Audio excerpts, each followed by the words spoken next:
તમારી choice feeling કઈ રીતની કરવી એના વિશે આપણે જોઈએ કે મતલબ કે જે તે કોલેજને તમારે કઈ રીતની એમાં એડ કરવાની છે. તો કોલેજ પસંદગી એટલે કે કોલેજને એડ કરવા માટે તમારે જે ઓપ્શન છે અહીંયા ચોઇસ ફિલિંગનો, જેમાં તમને અહીંયા ન્યૂ કરીને દેખાય છે, તો તમારે એના ઉપર જે છે ચોઇસ ફિલિંગ ઉપર ક્લિક કરવાનું છે. એવું તમે ચોઇસ ફિલિંગના ઓપ્શન પર ક્લિક કરશો તમારી સામે જે છે આ ટાઈપનું આવશે. હવે આની અંદર શું કરવાનું છે, અહીંયા તમારો જે છે એન્ટર યોર પાસવર્ડ, મતલબ અહીંયા તમારો જે પાસવર્ડ નાખવાનો છે, જે તમે ફોર્મની અંદર ફોર્મ ભરતી વખતે તમારો જે યુઝર આઈડી પાસવર્ડ તમે જે બનાવ્યો છે એ પાસવર્ડ અહીંયા નાખવાનો છે. અને નાખ્યા પછી તમારે જે છે અહીંયા સબમિટ બટન પર ક્લિક કરવાનું છે. એના પછી તમારી સામે આ ટાઈપનું આવશે, ભાઈ do you want to submit, તો તમારે જે છે અહીંયા ઓકે પર અહીંયા ક્લિક કરવાનું છે. એવું તમે ત્યાં ઓકે પર ક્લિક કરશો એટલે તમારી સામે જે છે આ ટાઈપનું ડેશબોર્ડ આવશે. તો હવે તમારે આની અંદરથી જ જે છે તમારે ચોઇસ ફિલિંગ કરવાની છે, એટલે કે કોલેજને એડ કરવાની છે. હવે કઈ રીતની એડ કરવી, કઈ રીતની સેવ કરવી, એ બધું હું તમને હાલ શીખવાડું છું. તો તમે જે છે આ ધ્યાનથી જોજો ભાઈ કઈ રીતની પ્રોસેસ છે, તો તમે જે છે ઇઝીલી ચોઇસ ફિલિંગ કરી શકશો.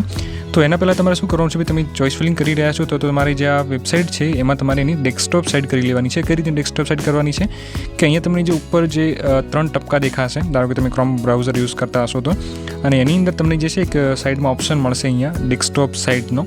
તો તમારે જે આ ઓપ્શન છે એના પર ટિક કરી દેવાનું. તમારી જે વેબસાઇટ છે એકદમ નાનામાં મતલબ નાની દેખાશે, જેથી કરીને તમને જે છે બધું કમ્પ્લીટ ક્લિયર દેખાશે. ઓકે, તો તમને જે છે પૂરેપૂરો વ્યૂ દેખાશે આની અંદર વેબસાઇટનો. તો તમારી ડેસ્કટોપ સાઇડ કરી લેવાની છે. ઓકે, હવે આની અંદર તમારે ચોઇસ ફિલિંગ કઈ રીતની કરવાની છે, તો અહીંયા તમને ઘણા બધા ઉપર ઓપ્શન પણ જોવા મળી રહ્યા છે. તો આની અંદર જે પહેલું જે ઓપ્શન છે ઇન્સ્ટિટ્યૂટ ટાઈપનો છે, એના પછી તમે જોશો અહીંયા ઇન્સ્ટિટ્યૂટ છે. ઓકે, એના પછી અહીંયા પ્રોગ્રામ છે, ઘણું બધું છે અહીંયા. તો તમારે સિમ્પલ પહેલાં શું કરવાનું છે, અહીંયા જે ઇન્સ્ટિટ્યૂટનો જે ઓપ્શન છે બીજા નંબરનો, તમે એના ઉપર અહીંયા ક્લિક કરો. ઓકે, હવે તમે એના ઉપર જેવું ક્લિક કરશો એટલે તમારી સામે જે છે આ ટાઈપનું આવશે એની અંદર.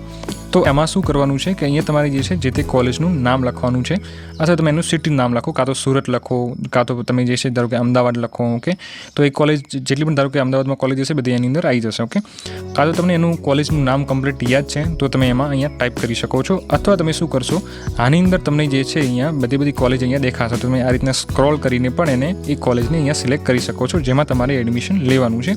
એ કોલેજને અહીંયા તમારે જે છે ફર્સ્ટ અહીંયા સર્ચ કરવાની છે. હવે જેમ કે મેં અહીંયા અમદાવાદ સર્ચ કર્યું છે, તો અમદાવાદની અંદર અહીંયા તમે જોશો કે બધી કોલેજ જે છે અને આની અંદર તમને અહીંયા જોવા મળશે. તમારે થોડું અહીંયા સ્ક્રોલ કરવાનું છે.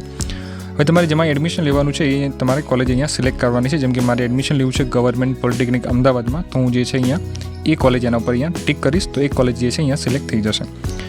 એ કોલેજ સિલેક્ટ થઈ જશે એટલે શું થશે, અહીંયા નીચે તમે જોશો તો એ કોલેજની અંદર જેટલી પણ અહીંયા બ્રાન્ચ અવેલેબલ હશે બધી તમને અહીંયા દેખાશે. ઓકે, મતલબ કે એની અંદર સિવિલ, ઇલેક્ટ્રિકલ, મિકેનિકલ જેટલા પણ કોર્સિસ ચાલતા હશે તમને અહીંયા બધા નીચે જોવા મળશે પ્રોગ્રામ નેમની અંદર. અને અહીંયા બીજું તમારે શું કરવાનું છે, એક સાઈડમાં એક ઓપ્શન તમને અહીંયા જોવા મળે છે કે ભાઈ ઇન્સ્ટિટ્યૂટ ટાઈપનો. તો તમારે સિમ્પલ જે છે એના પર જે આગળ જે છે એના પર ટિક માર્ક લગાવી દેવાનું. ઓકે, આ રીતનું કરીને. તો તમે અહીંયા જે છે ને આના પર ટિક માર્ક અહીંયા લગાવશો એટલે તમને શું ખબર પડશે કે તમને જે તે કોલેજ ગવર્મેન્ટ છે કે પ્રાઇવેટ છે એની તમને ખબર પડશે. તો જેવું મેં ત્યાં ટિક માર્ક લગાવ્યું એટલે અહીંયા તમે જુઓ કે અહીંયા મારે લખેલું આવી ગયું કે ઇન્સ્ટિટ્યૂટ ટાઈપની અંદર સ્ટેટ ગવર્મેન્ટ, એટલે તમને ખબર પડે કે ભાઈ એ કોલેજ ગવર્મેન્ટ છે કે પ્રાઇવેટ છે. ઓકે, જો ધારો કે પ્રાઇવેટ હશે તો ત્યાં લખેલું આવશે પ્રાઇવેટ. ઓકે, અને જો ગવર્મેન્ટ હશે ત્યાં લખેલું આવશે ગવર્મેન્ટ. અને અહીંયા તમને પણ ખબર હશે ભાઈ જે તે કોલેજ ગવર્મેન્ટ છે કે પ્રાઇવેટ છે. ઓકે, તો આ રીતનું જે છે તમારે પહેલાં તો કોલેજ સર્ચ કરવાની છે જેમાં તમારે એડમિશન લેવું છે એમાં. એ બીજી વસ્તુ એ કે જે લોકો પણ ધારો કે ફોર્મ ભરતી વખતે TFWSમાં યસ સિલેક્ટ કર્યું હોય અને એમને આવકનો દાખલો જે છે અપલોડ કર્યો હોય તો એમને જે છે અહીંયા ચોઇસ ફિલિંગની અંદર તમે જોશો કે એમાં TFWSનો એક ઓપ્શન આવશે. ઓકે, શું આવશે, TFWSનો. TFWS શું છે, ટ્યુશન ફી વેવર સ્કીમ, જે ગવર્મેન્ટની સ્કીમ છે જેમાં તમારી કોલેજ ફી માફ થાય. ઓકે, તો જેમને TFWSમાં જે છે અહીંયા ચોઇસ ફિલિંગ કરવી હોય તો એની પણ તમારે અહીંયા ચોઇસ ફિલિંગ કરવાની છે. એ હું તમને સમજાવું છું કઈ રીતે કરવાની છે. તો હવે તમારે જે છે અહીંયા કોલેજ સર્ચ કરી લીધી છે, હવે તમારે એને એડ કરવાની છે. તો જેમને પણ ધારો કે TFWSમાં જેમને એપ્લાય કરવું હોય એમને શું કરવાનું છે, અહીંયા તમે જોશો કે ભાઈ મારે ગવર્મેન્ટ પોલિટેકનિક જે અમદાવાદ છે એની અંદર મારે ઇન્ફોર્મેશન ટેકનોલોજીમાં એડમિશન લેવું છે, બરાબર, TFWSની અંદર જો મળે તો પહેલાં અહીંયા હું શું કરીશ કે જે અહીંયા ઇન્ફોર્મેશન ટેકનોલોજી અહીંયા તમે જોશો 2 બ્રાન્ચ તમને દેખાશે, ઇન્ફોર્મેશન ટેકનોલોજી અને ઇન્ફોર્મેશન ટેકનોલોજી TFWS. તો જેમણે ધારો કે TFWSમાં યસ કર્યું હશે એમને જ આ રીતનું ઓપ્શન આવશે, બાકી નહીં આવે. જેમણે ધારો કે TFWSમાં નો સિલેક્ટ કર્યું તો એમને જે છે અહીંયા ઓનલી જે છે આ રીતનું જ આવશે, એમને TFWS પાસે લખેલું આવશે નહીં. તો એમને શું કરવાનું છે, પહેલાં જે છે TFWS વાળી સીટ એડ કરવાની છે. ઓકે, જેમ કે મારે ગવર્મેન્ટ પોલિટેકનિક અમદાવાદમાં TFWSમાં જોઈએ છે તો હું શું કરીશ, અહીંયા જે એડનો ઓપ્શન છે સાઈડમાં એના પર અહીંયા ક્લિક કરીશ એટલે તમે જોશો કે ભાઈ મારે જે છે અહીંયા સાઈડમાં એ કોલેજ એડ થઈ ગઈ, એક ચોઇસ ફિલિંગ મારી થઈ ગઈ. ઓકે, ઇન્ફોર્મેશન ટેકનોલોજીમાં TFWS વાળી. હવે મને એવું થાય કે ધારો કે TFWSમાં જે છે મને એડમિશન ના મળે, ધારો કે મારે રેન્ક ઓછો હોય તો મને ત્યાં એડમિશન ના મળે, તો હું શું કરીશ, TFWS વગરની સીટ પણ એમાં એડ કરી દઉં. જેમ કે હું ઇન્ફોર્મેશન ટેકનોલોજી છે જે સિમ્પલ TFWS વગરની છે એને પણ હું એડ કરું. એને એડ કરીને કરવાનું છે, એની સામે જે એડનો ઓપ્શન છે સિમ્પલ, એના પર અહીંયા એડ પર ક્લિક કરો એટલે એ પણ અહીંયા સાઈડમાં એડ થઈ જશે. તો અહીંયા તમે જોશો ભાઈ મારી જે છે 2 ચોઈસ અહીંયા થઈ છે. અને જ્યારે પણ તમે ચોઈસ ફિલિંગ કરતા હો ત્યારે તમારી સામે જે છે આ ટાઈપનું આવશે મેસેજ, ઓકે, કન્ફર્મ. તો એમાં તમારે જે છે અહીંયા શું કરવાનું છે, સેવ બટન પર તમારે ક્લિક કરતું રહેવાનું, એટલે જે છે એ જતું રહેશે, ઓકે. પછી એના પછી જે છે અહીંયા ચોકડી ઉપર ક્લિક કરી દેવાનું. તો તમે જોશો ભાઈ મારી જે છે 2 ચોઈસ અહીંયા મેં એડ કરી છે, એક જે આઈટીની એટલે કે ઇન્ફોર્મેશન ટેકનોલોજીમાં એક TFWS અને TFWS વગરની, ઓકે, 2 રીત. જેમને પણ ધારો કે TFWSમાં અહીંયા આવતું હોય તો એમને જે છે આ રીતની જ ચોઈસ ફિલિંગ કરવાની છે. પહેલી TFWS વાળી કરવાની અને પછી જે છે TFWS વગરની કરવાની. એટલે એની ફાયદો શું થશે, ધારો કે તમને TFWSમાં ત્યાં નહીં મળે તો તમને જે છે અહીંયા સીધું જે આઈટી જે છે TFWS વગરની બ્રાન્ચ છે એમાં પણ તમને એમાં મળી જશે, ઓકે. તો આ રીતનું છે. હવે ધારો કે મારે શું કરવું છે, ગવર્મેન્ટ પોલિટેકનિક અમદાવાદની અંદર જ મારે ધારો કે ઇન્ફોર્મેશન ટેકનોલોજીમાં ત્યાં એડમિશન ના મળે તો મારે શું કરવું છે, ભાઈ મારે ઇલેક્ટ્રિકલમાં જોઈએ છે, ઓકે. તો હું શું કરીશ, સિમ્પલ જે છે અહીંયા ઇલેક્ટ્રિકલ એને અહીંયા એડ કરી દઈશ. તો એના ઉપર એડ ઉપર ક્લિક કરશો એટલે એ જે છે અહીંયા એડ થઈ જશે. હવે મારે શું કરવું છે, હવે મારે કોઈ બીજી કોલેજમાં સર્ચ કરવું છે, ઓકે. મારે જે છે કોઈ ધારો કે બીજી કોલેજમાં અહીંયા જે છે એ એડ કરવી છે, તો તમારે શું કરવાનું, સિમ્પલ પાછું એ ઉપર જવાનું અને અહીંયાથી જે છે બીજી કોલેજ સર્ચ કરવાની અને એને સિલેક્ટ કરવાની છે અને એમાંથી આ રીતની પાછી તમારે ચોઈસ ફિલિંગ કરવાની છે. હવે તમે જો અહીંયા મેં જે છે બીજી કોલેજ અહીંયા એડ કરી છે, જેમ કે મેં અહીંયા ગવર્મેન્ટ પોલિટેકનિક પાલનપુર જે કોલેજ છે અહીંયા એડ કરી છે. તો જેવું તમે એક કોલેજ અહીંયા એડ કરી દેશો એટલે તમે જોશો ભાઈ ગવર્મેન્ટ પોલિટેકનિક પાલનપુરમાં જેટલી પણ અહીંયા જે બ્રાન્ચ ચાલતી હશે બધી આની અંદર આવી જશે. ધારો કે જે છે મારે ગવર્મેન્ટ પોલિટેકનિક પાલનપુરમાં જે છે મારે TFWS વાળી જે સિવિલ જે છે એ બ્રાન્ચ એડ કરવી છે. તો હું શું કરીશ, અહીંયા જે આમાં જે અહીંયા એડનો ઓપ્શન છે અહીંયા એડ પર ક્લિક કરીશ, ઓકે. એટલે અહીંયા તમે જોશો તો જે છે મારી અહીંયા એડ થઈ જશે, ઓકે, આની અંદર. અને પછી ધારો કે હું જેટલી પણ અહીંયા મારે એડ કરવી છે બધી ધારો કે હું અહીંયાથી એમ એડ કરી નાખીશ, ઓકે. જેટલી પણ એડ કરવી છે એટલી. તો અહીંયા તમે સાઈડમાં જોશો તમે જેટલી પણ અહીંયા એડ કરી હશે એટલે બધી તમારી જે છે ચોઈસ ફિલિંગ અહીંયા જે છે અહીંયા સાઈડમાં જે છે એડ થશે. હવે ઘણા બધાને એવું થાય કે ભાઈ આ જે ચોઈસ ફિલિંગ કરી છે મારે એને ડિલીટ કરવી છે, એને ઉપર નીચે લઈ જવી છે, એને ફર્સ્ટ રાખવી છે, એને સેકન્ડ રાખવી છે, કે જે લાસ્ટમાં કરી અને મારે ફર્સ્ટ રાખવી છે, તો શું કરવું. તો એના માટે પણ અહીંયા તમને જે છે અહીંયા ઓપ્શન છે. કોઈ પણ ચોઈસને રિમૂવ કરવી છે, હટાવવી છે, ડિલીટ કરવી છે તો તમે કઈ રીતે કરી શકશો.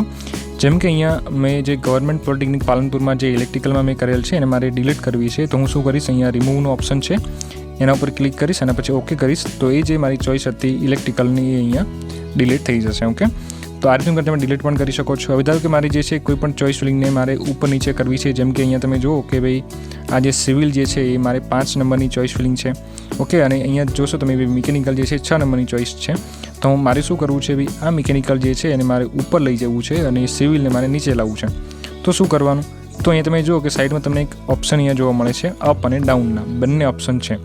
તો જેમ કે મારે આ મિકેનિકલ છે અને મારે ઉપર લઈ જવું છે તો હું શું કરીશ, અહીંયા અપ પર ક્લિક કરીશ.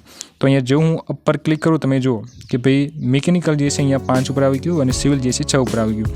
હવે મારે ધારો કે ફરી પાછો વિચાર બદલાયો અને મારે ફરી પાછું એમ કરવું છે ભાઈ મિકેનિકલને મારે નીચે લાવવું છે અને ફરી પાછું સિવિલને મારે ઉપર લઈ જવું છે. તો હું શું કરું, જે અહીંયા મિકેનિકલ હતું એની સામે જે ડાઉનનો ઓપ્શન છે એટલે કે નીચે, તો હું ડાઉન પર ક્લિક કરું. તો અહીં તમે જુઓ કે ફરી પાછું મારું મિકેનિકલ નીચે આવી ગયું અને સિવિલ જે છે ઉપર જતું રહ્યું, ઓકે. આ રીતનું કોઈ તમે જે છે કોઈ પણ ચોઈસને તમે ઉપર નીચે અને ડિલીટ બધું કરી શકો છો અને એડ કરી શકો છો. તમે બધી રિમૂવ કરીને ફરીથી પાછી ચોઈસ ફિલિંગ પણ તમે એમાં કરી શકો છો, ઓકે. તમારે જે રીતનું મતલબ જેટલી પણ એડ કરવી છે, જેટલી આપણે આગળ જોઈ, જેમ કે 736 ચોઈસ હતી, તમે 736 ચોઈસ અહીંયા કરી શકો છો. તો જેમને જેટલી પણ ત્યાં બતાવી એટલી તમે વધારે એટલી ચોઈસ તમે કરી શકો છો, ઓકે. તો આ રીતની ચોઈસ તમારે કરવાની છે. હવે ચોઈસ થઈ ગયા પછી તમારે શું કરવાનું, માની લો મારી જે છે આટલી ચોઈસ મેં કરી દીધી, ઓકે. હવે મારે શું કરવાનું છે કે હવે મારી જે છે બસ આટલી ચોઈસ કરવાની છે. હવે મારે આને સેવ કરવી છે. સેવ કરવા માટે શું કરવાનું છે, અહીંયા એક ઓપ્શન છે સેવ એન્ડ ગો ટુ હોમ. તો તમારે સેવ એન્ડ ગો ટુ હોમ પર ક્લિક કરવાનું છે. એના પછી તમને જે છે આ રીતનું પૂછશે, તમારે એમાં ઓકે પર ક્લિક કરી દેવાનું છે. જેવું તમે સેવ એન્ડ ગો ટુ હોમના ઓપ્શન પર ક્લિક કરશો તમે હોમ પેજ પર અહીંયા આવી જશો અને તમારી જે ચોઈસ છે એ પણ અહીંયા સેવ થઈ જશે. હવે અહીં તમે જોશો કે ભાઈ તમારી જે ફિલ્ડ ચોઈસમાં પહેલાં 0 હતું, હવે તમારે જે છે અહીંયા લખેલું આવશે ભાઈ તમે કેટલી ચોઈસ કરી છે. જેમ કે મેં 6 કરી છે. કેટલી બાકી છે, 730 બાકી છે અને ચોઈસ લોકિંગ જે સ્ટેટસ છે એ અનલોકડ છે. જો ઘણા બધાને એવું હશે કે ભાઈ મારે જે છે ચોઈસ ફિલિંગ કરી અને મારે લોક કરવાની છે કે નથી કરવાની, તો અહીંયા તમારી જે હું ચોખ્ખું તમને કહી દઉં કે તમારે ચોઈસ ફિલિંગને લોક કરવાની નથી. તમે જે સાઈડમાં જોશો તો પણ તમારે જે છે અહીંયા ચોઈસ લોકિંગનો નવો ઓપ્શન આવશે. તો એના પર તમારે ક્લિક કરીને ચોઈસને લોક કરવાની નથી. કેમ નથી કરવાની, ધારો કે જો તમે એને અનલોક રાખશો એટલે કે લોક નહીં કરો તો તમે જે છે અને લાસ્ટ ડેટ પહેલાં તમે એને એડિટ કરી શકશો. ઓકે, એટલે તમારે ચોઇસ ફિલિંગને લોક કરવાની નથી. ઓકે, તો આ રીતની તમારે જે છે ચોઇસ ફિલિંગ કરવાની છે. અને હવે ધારો કે તમારે જોવું છે કે ભાઈ મેં કેટલી ચોઇસ ફિલિંગ કરી છે, તો તમારે અહીંયા એક ઓપ્શન છે વ્યૂ ફિલ્ડ ચોઇસ, તો તમારે એના પર ક્લિક કરવાનું છે. જેવું તમે એના પર ક્લિક કરશો તમારી સામે જે છે ચોઇસ ફિલિંગની ડિટેલ્સ અહીંયા આવશે કે ભાઈ અહીંયા તમે કેટલી ચોઇસ કરી છે અને બધું. ઓકે, અહીંયા તમે જોશો ભાઈ તમને જે છે જેટલી પણ તમે ચોઇસ ફિલિંગ કરી છે તમને આખી અહીંયા દેખાશે. આની જો PDF તમારે ડાઉનલોડ કરવી છે તો પણ તમે જે છે અહીંયા print list of unlocked field choice પર ક્લિક કરીને તમે એની PDF પણ ડાઉનલોડ કરી શકો છો. મેં આટલી ચોઇસ ફિલિંગ કરી છે. ઓકે, તો આ રીતની કરીને તમારે જે છે ચોઇસ ફિલિંગ કરવાની છે અને એની તમે PDF પણ અહીંયા ડાઉનલોડ કરી શકો છો અને એ PDF તમે ડાઉનલોડ નહીં કરો તો પણ ચાલશે. ઓકે, તો આ રીતની કરીને ચોઇસ ફિલિંગ તમારે કરવાની છે.